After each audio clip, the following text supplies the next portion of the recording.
해외 구매 대행을 준비 중이시거나 중국 또는 미국 구매 대행 중 하나를 이미 하고 계신데 확장을 고민하고 계시다면 이 영상 하나로 확실히 정리해드리겠습니다. 중국, 미국 둘 다 해본 사람으로서 말씀드리는 각 나라별 장단점과 매출을 단기간에 빨리 끌어올릴 수 있는 팁까지 이 영상에 담았으니까 영상 끝까지 봐주시기 바랍니다. 중국 구매 대행의 대표적인 장점은 마진율이겠죠? 아무래도 브랜드가 없는 상품을 판매하다 보니까 브랜드 상품보다 마진을 더 많이 가져갈 수 있는 장점이 있습니다. 카테고리 따지지 않고 중국 구매 대행의 평균 마진율은 40에서 50%가 되며 최대 80%까지도 판매해본 경험이 있습니다. 두 번째 장점은 배송 완료까지 빠르면 1주, 보통 2주 내로 끝난다는 겁니다. 배송이 빠르다는 것은 우리가 그만큼 빨리 정산을 받을 수 있다는 뜻이겠죠?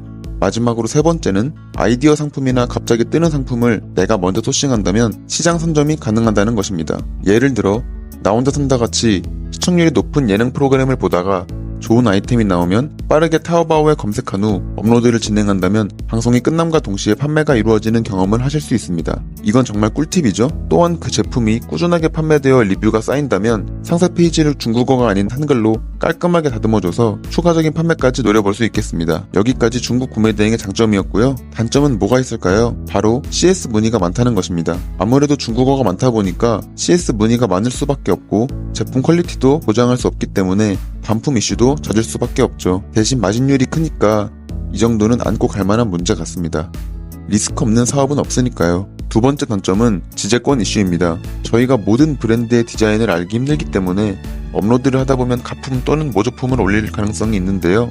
이런 문제 때문에 중국 구매 대행을 하시는 분들 중 패션 카테고리는 안 건드리시는 분들이 많을 정도입니다. 하지만 패션 카테고리는 제 매출의 대부분을 차지했고 마진율 또한 높았기 때문에 이런 문제 때문에 안 하시는 건 아니라고 보고요. 잘 피해가는 방법은 제 소싱 강의 영상에 올려놨으니 참고하시기 바랍니다. 마지막으로 세 번째 단점은 초보자분들이라면 상품명 짓기에 어려움이 있을 수 있다는 것입니다. 예를 들어 중국 제품은 대부분 브랜드가 없다 보니 여러 키워드의 조합을 만들어내야 하는데 초보자분들은 이런 조합을 만들어내기가 쉽지 않습니다. 또한 어떻게 만들어야 최대한으로 노출을 끌어낼 수 있는지 방법도 모르시기 때문에 초반에 어느 정도의 키워드 공부가 병행되어야 한다라고 말씀드릴 수 있겠네요. 여기까지 중국 구매 대행의 장단점이었고 미국 구매 대행은 어떤 게 있을까요? 첫 번째 장점은 CS 문의가 적다는 건데요. 브랜드 상품이다 보니 이미 상품에 대해 잘 알고 계시는 고객님들이 많아서 사이즈나 디자인만 맞으면 바로 구매까지 이어지는 경우가 대부분입니다. 주문 들어오는 대로 처리만 하면 되니까 신경 쓸 부분이 딱히 없다는 게 너무 좋습니다. 두 번째 장점은 상품명 짓는데 키워드 공부가 딱히 필요 없다는 거예요. 상품명은 맨 앞에 브랜드, 모델명, 컬러만 써주면 되고 그 뒤에 카테고리에 맞는 키워드 두세 개만 붙여주면 끝입니다. 예를 들어 볼까요? 이 신발이 만약 중국 구매 대행 제품이라면 키높이, 운동화, 스니커즈, 화이트, 남녀 공용 처럼 키워드의 조합을 짜내야 하지만 미국 구매 대행은 나이키, 에어포스,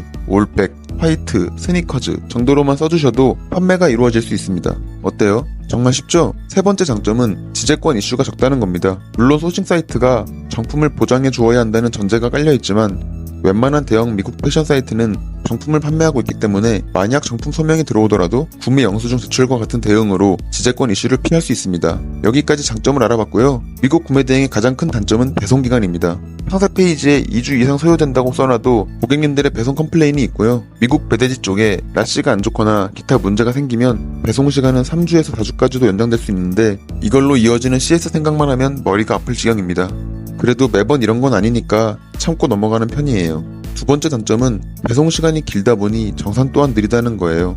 저희는 주문이 들어오는 대로 카드를 긁고 나중에 정산금으로 카드값을 메꾸는 방식인데 정산이 늦어지면 내야 할 카드값은 산더미인데 정산을 못 받아서 대출까지 받는 상황이 벌어지게 됩니다. 물론 나중에 사이클이 돌면 정상화되긴 하지만 매출이 급격하게 늘어나면 피할 수 없는 문제인 점 알고 계셨으면 좋겠습니다. 마지막으로 세 번째 단점은 소싱이 정말 쉽기 때문에 경쟁이 치열하다는 겁니다.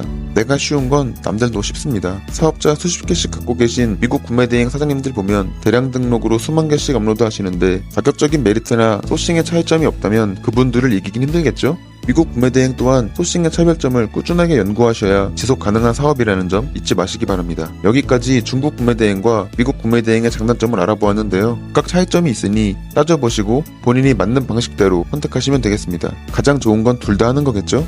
여러분이 만약 구매 대행 처음이라면 중국 구매 대행을 먼저 해보신 후 미국 구매 대행으로 넘어가시는 것을 추천드립니다. 왜냐하면 중국 구매 대행이 더 어려운 건 사실이지만 중국 구매 대행을 시작하시고 미국 구매 대행으로 넘어가시면 보다 쉽게 소싱이나 키워드를 짓는데 어려움이 없으실 거라고 생각합니다. 또한 정산 시기가 중국 구매 대행이 빠르기 때문에 중국 구매 대행으로 사업의 규모를 어느 정도 키우신 후 중국 구매 대행으로 나온 매출로 미국 구매 대행의 정산 사이클에 맞추는 게 좋습니다. 여기서 매출을 빨리 끌어올리는 팁은 중국 구매 대행은 제가 업로드한 소싱 방법으로 업로드해보시면 단기간에 매출이 일어나는 것을 보실 수 있고요. 미국 구매 대행 같은 경우는 미국인들이 우리나라 사람들보다 신체 사이즈가 크기 때문에 우리나라에 없는 사이즈를 판매하는 경우가 많습니다. 따라서 그런 희소성 있는 사이즈를 판매해보시면 매출 상승에 도움이 되실 겁니다. 꼭 따라해보세요. 네, 오늘 준비한 영상은 여기까지입니다. 다음 영상에서 뵙겠습니다. 감사합니다.